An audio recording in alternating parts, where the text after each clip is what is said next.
देश में इस वक्त ईडी यानी कि प्रवर्तन निदेशालय को लेकर सियासी संग्राम जारी है। संग्राम हो भी क्यों ना, आखिर लोकसभा चुनाव जो सिर पर लगा है। बिहार से झारखंड, झारखंड से दक्षिण भारत तक ईडी की ताबड़तोड़ कार्रवाई जारी है। बिहार में जैसे ही महागठबंधन सरकार का तख्ता पलट हुआ, ठीक वैसे ही ईडी ने भी अपनी कार्रवाई तेज कर दी।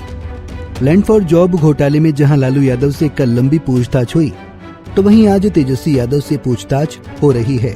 तो दूसरी तरफ जमीन घोटाले के केस में झारखंड के मुख्यमंत्री हेमंत सोरेन भी मुश्किल में हैं।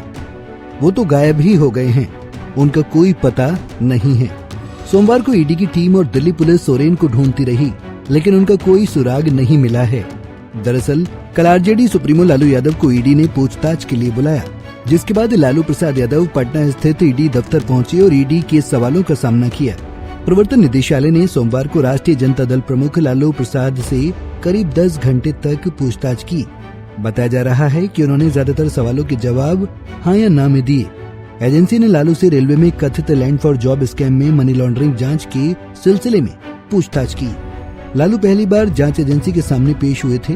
वे सुबह करीब 11 बजे अपनी बेटी मीसा भारती के साथ पटना स्थित ईडी के दफ्तर पहुंची। हालांकि मीसा को अंदर नहीं जाने दिया गया। ईडी ने लालू से 70 सवाल पूछे, जिसके बाद रात करीब 9 बजे लालू यादव ईडी दफ्तर से बाहर आए। हालांकि लालू खुद को निर्दोष बताकर पूरे मामले से पल्ला झाड़ते रहे। मामले के जांच अधिकारी ने धन शोधन निवारण अधिनियम यानी कि PMLA के तहत लालू का बयान दर्ज कर लिया है। लालू यादव के परिवार का आरोप है कि उनके साथ अमानवीय बर्ताव किया जा रहा है। लालू यादव की बेटी मीसा भारती ने कहा कि जैसे जैसे चुनाव करीब आएगा, PM डरे हुए हैं, वो अब यही करेंगे, लोगों को व्यस्त करेंगे। तो एक बीमार आदमी को इतने देर बिठा के रखना, जिसने मतलब 15 बीमारियां हैं, उसको एज उनका है और लगभग 1 साल होने जा रहा है, किडनी ट्रांसप्लांट करा के आए हैं। तो मुझे लगता है कि अब उनको छोड़ देना चाहिए और उनको लगता है कि कुछ प्रश्न और उनके बचे हैं, तो उनको फिर आप दोबारा डेट दे के बुला लीजिए। आप 2 बार गई भी थी, क्या आप उनसे मुलाकात कर पाई? दवा कुछ? देखिए, एक बार हमने जब हम लोग आए थे, हमने कोशिश करी थी, बट हमें अंदर नहीं जाने दिया गया था। लेकिन कुछ देर के बाद हमने फिर रिक्वेस्ट किया था कि उनको दवा देनी होती है, क्योंकि वो नाश्ता करके घर से आए थे और 1.5 घंटे के बाद उनको दवा देनी होती है।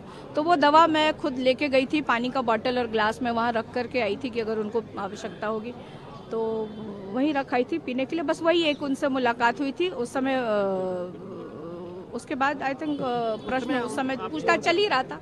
उनके पास ईडी का एक्शन देख विपक्ष सख्ती में है। लालू परिवार तो ईडी का सामना कर ही रहा है, तो वहीं दूसरी तरफ झारखंड के CM हेमंत सोरेन को लेकर राजनीति गर्मा गई है।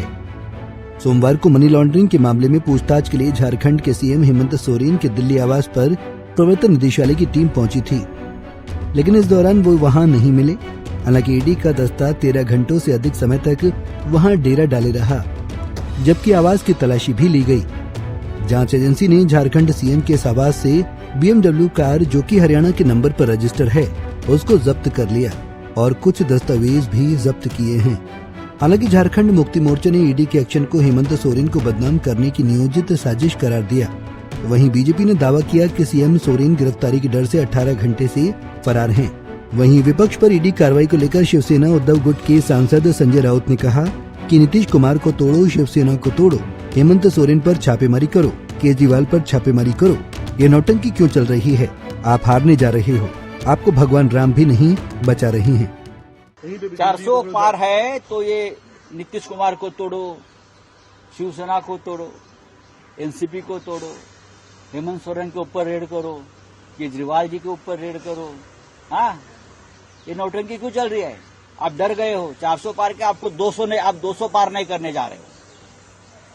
400 पार की बात छोड़ दो, आपको 200 पार करने की आपकी औकात नहीं है। इसलिए आप ये सब करके आपका जुगाड़ जो है बहुमत का आप करना चाहते हो, लेकिन नहीं होगा, आप हारने जा रहे हो, आपको राम भी नहीं बचा रहा है। बहरहाल लालू प्रसाद से लंबी पूछताछ के बाद आज जमीन के बदले नौकरी मामले में तेजस्वी यादव से ईडी पूछताछ कर रही है, तो वहीं दूसरी तरफ खनन के मामले में झारखंड के CM को ईडी की टीम तलाश रही है।